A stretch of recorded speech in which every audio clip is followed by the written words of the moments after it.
watching COVID-19 Lessons Learned.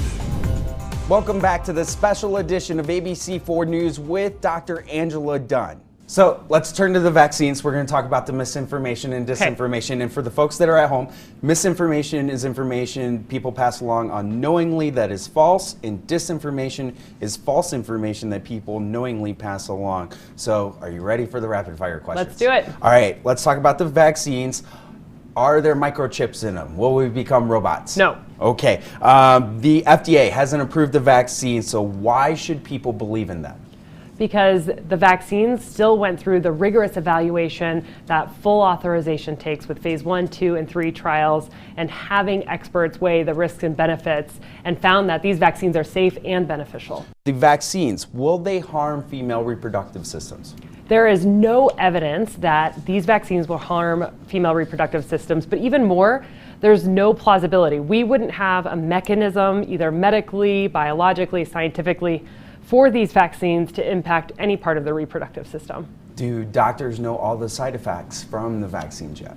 We pretty much know most of them. I mean, there's been millions and millions of people vaccinated, and they're studied really, really closely, and thankfully, severe side effects are very rare. Let's talk about the differences in immunity. What's the difference between the vaccine and natural immunity?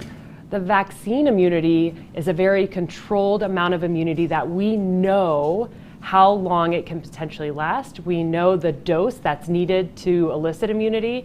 When somebody is just infected, we're all infected, if we get infected, are infected with different doses, and our immune systems will respond differently. So it's basically an uncontrolled immunity, where the vaccine we can have more confidence in that we're gonna have lasting immunity. Salt Lake County has 1.1 million people, give or take. Half of them are vaccinated. How do we get the other half? Oh, that's a great question. Like, if anybody has ideas out there, let me know.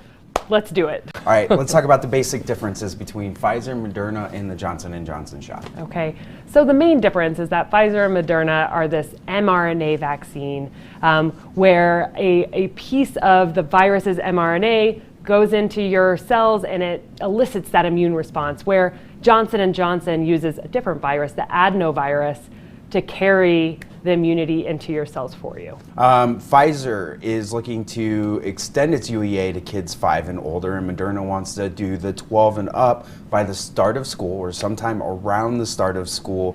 What's your thoughts on that?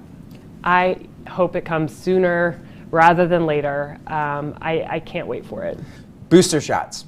Big topic right now. Pfizer's saying that they want boosters because their vaccine drops from 96% to 85% after 6 months, and that was before the Delta strain came out. What do you think? Should we be getting extra boosters, or should we still wait on the science to come out on that? I mean, I think we're still definitely going to wait on the science. The more urgent question is those with weakened immune systems, should they be getting a booster?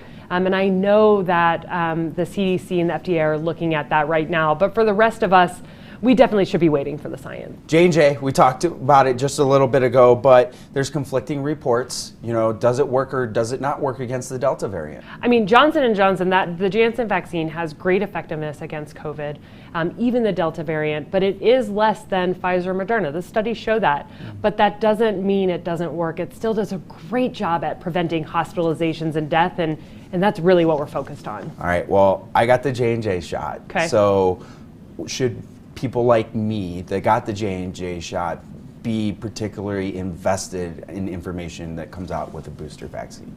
No, I don't think so, because like I said, the J&J, while it doesn't prevent illness as much, it prevents hospitalization and death at the same rates as Moderna and Pfizer. So I consider you protected, and I wouldn't worry about it. Next, we're talking about schools, and I'm sure some of you would like to hear about Dr. Dunn's transition from state to local government. We'll have all of that after the break.